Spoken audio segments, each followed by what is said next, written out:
So for today's video, I want to cover a few topics relating to Star Wars Outlaws. There is a new creative director that came on board. There is an upcoming patch, I think, set for November 21st. He also gone on the Star Wars Outlaws website to address gamers and kind of introduce himself and give a little bit more insight as to what the patch is all about, what you can expect. I also want to cover Ubisoft's current stock, as well as acknowledge my subscribers to the channel. The channel has seen a bit of growth, and I want to acknowledge those subscribers, and hopefully convert you if you're new to the channel and you're finding my channel for the first time. So let's get into the news. So this article right here is from GameRanks. So you can see it says here, Star Wars Outlaws has a new creative director, so the game can keep getting huge updates. Unusual circumstances require unusual measures. Okay. The latest Star Wars Outlaws update on their official blog actually introduced us to the director, Drew Rechner. Rechner worked with the prior director, Julian Garrity, on the Tom Clancy's Division games. As reported by Video Games Chronicle, Garrity has returned to work on Tom Clancy's The Division, while Rechner is now committed to writing the ship for Star Wars Outlaws. Rechner reassured players that they were paying attention to feedback and that feedback drove their last 3 title updates. He then explained what improvements Ubisoft Massive is planning to do next. The first key area of improvement to the game is combat, where we will see a real opportunity to add more depth and excitement to the experience, further rewarding your tactics and precision. Our second key area is stealth, which is not only about improving the readability and consistency of enemy detection, but also providing choice in how you want to approach each encounter. Finally, our third key area of focus is centered around the character controls, which means improving the reliability of cover, increasing the responsiveness of climbing and crouching, and generally improving the consistency of the controls overall. Star Wars Outlaws holds the dubious distinction of being the Star Wars licensed video game that failed to sell well, a genuine surprise given the popularity of the IP. Its failure doesn't reflect on Disney's failure to manage the franchise so much as it was Ubisoft itself fumbling the ball. And in that regard, it is one of several games that have factored in the company's ongoing crisis. We are still waiting to see if Ubisoft's big shareholders, the Guillermo brothers, go ahead with a buyout to Tencent. But here and now, what they want to do is get all their current and upcoming projects in order. So before I continue, I just hope that you allow me a moment to acknowledge the subscribers that have recently joined, and basically all of those that decided to take a chance on my small channel. Currently, as you can see, I am at 182 subscribers right now, and this video right now I'm making will be the 50th upload, so that is a bit of a milestone. I appreciate everybody's giving me a chance or whatnot. And over here, this particular video, took off regarding Dragon Age and how the company's already moved on, given the fact that there's going to be no DLC. As you can see, this video has over 1,500 views. I can't thank you guys enough. Hopefully, if this is your first time visiting the channel, hopefully you'll join the community, and I would love to have you here and have your comments and everything like that. But for now, let's get back to the news. So continuing forward with the Sports Illustrated article, sometimes I forget Sports Illustrated even covers video games. I actually forget about that at times. But anyway, Ubisoft plans massive Star Wars Outlaws patch that overhauls sneaking and shanking. Ubisoft outlined plans for a big Star Wars Outlaws patch that fixes some of the open world game's biggest weak points, and it's all free. Well, that's good to know. Combat, stealth, and how you go about approaching each are all up for improvement in Title Update 1.4, which Ubisoft said in the announcement blog will go live for all platforms on November 21st, 2024. Now, before I go into that particular blog, I want to show and highlight where where Ubisoft's stock is currently sitting at right now.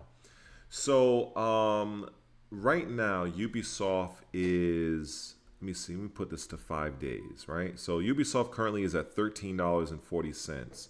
So, this is 5 days.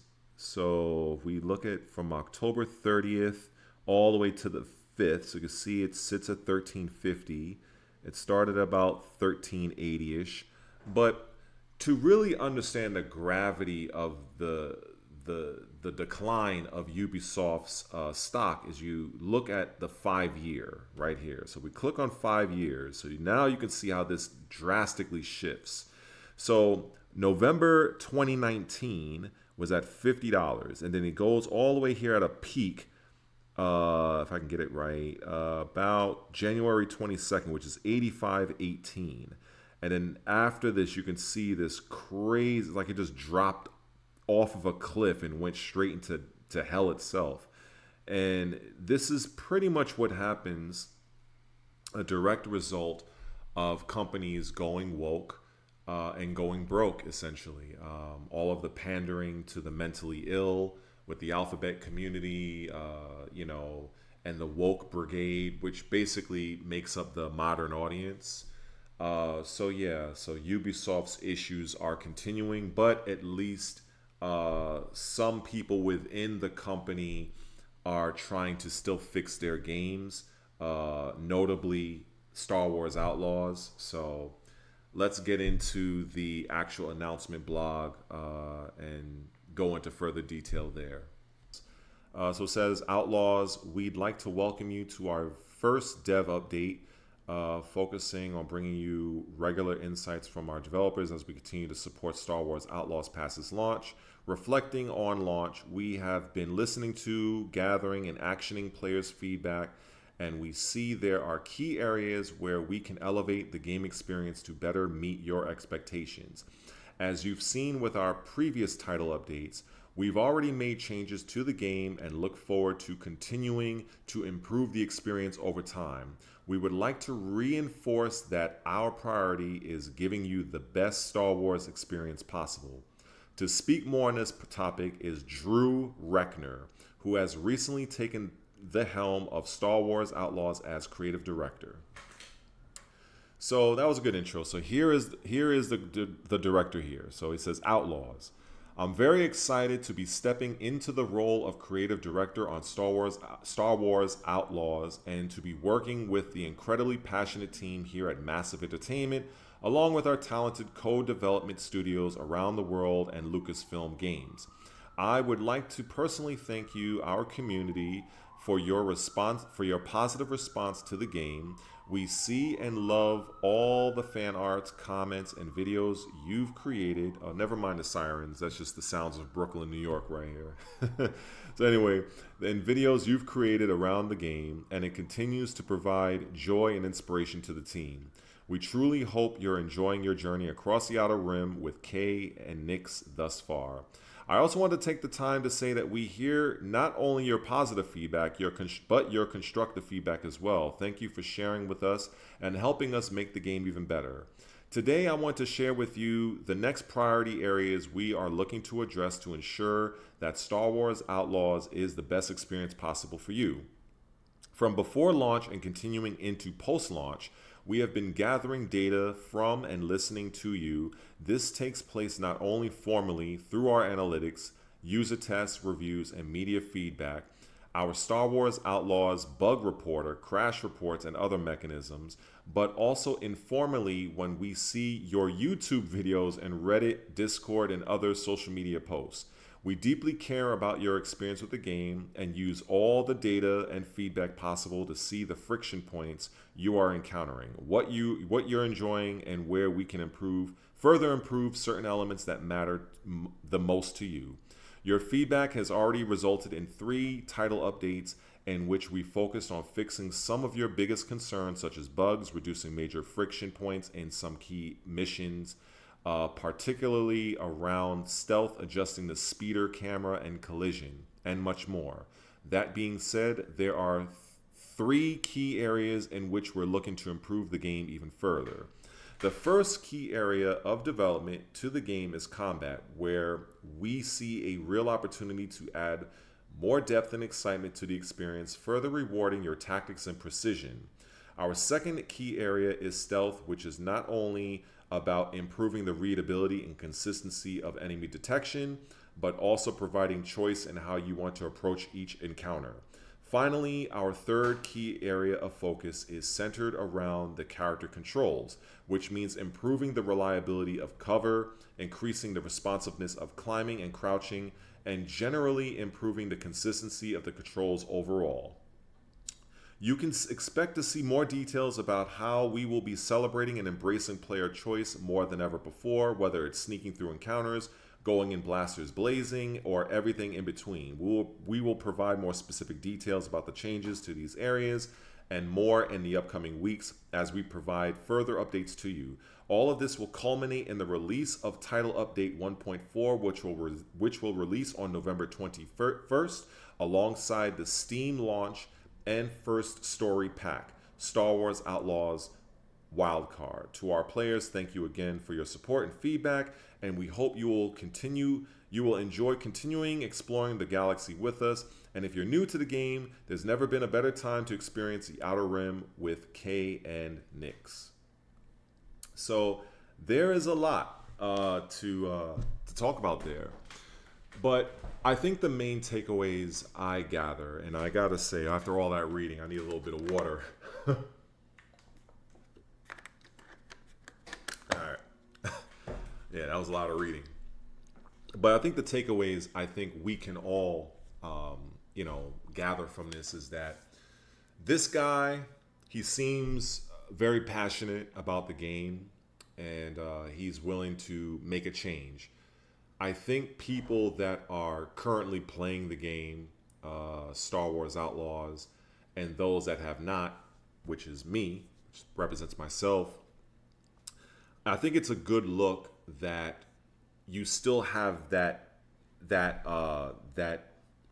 passion to improve the game past its launch, especially since it's not a secret that the game did not do as well financially as the entire development team and Ubisoft wanted and expected. But then again, my main issues with the game is probably the same as yours. I don't like the fact that you have a game featuring a protagonist that we all know as Star Wars fans should have been Han Solo.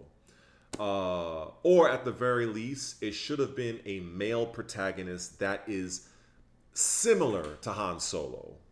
This has nothing to do with it, it's a woman character. No. Looking at what she is, what she's about, what she's wearing, the weapon that she's using, which is a blaster, we all know this is Han Solo.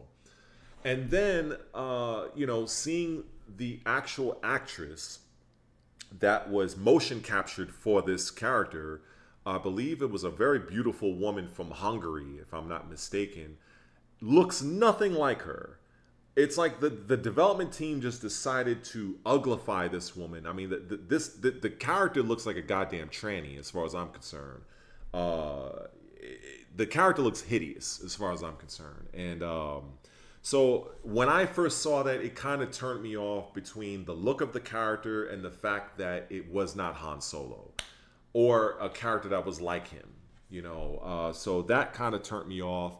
And then, reading the reports and of the game was not performing well and all of the glitches that many content creators were posting, that was funny as hell, but seeing, and reading this, it's encouraging to know that the development team is still vested in the project, and I will be looking forward to November 21st to see firsthand what people think of the actual update, to see what it fixes, if it gives a better experience. And I may actually decide to join in, and I'll probably subscribe to that Ubisoft Plus. This, like $18 or $20 play it for a month, and kind of give my thoughts on it. But that's the video. I just want to say thank you for tuning in. And also, if you're new here, hopefully you'll consider subscribing. And I didn't feel like doing a Dragon Age video this time. I mean, we've been beating the hell out of that game left and right. So I felt like this was a good change of pace. And hopefully you had a good experience if you decided to vote. And I'm looking forward to the election. And for those of you that have voted, give yourselves a round of applause, because you definitely did the very basic level of your civic duty to the country and letting your voice be heard. Whether or not you're going for Cackling Kamala or the Orange Man, it doesn't matter. You made your voice be heard. So anyway, stay tuned for more content. Definitely leave your comments and or mockery in the comment section, and I'll see you in the next one. Peace.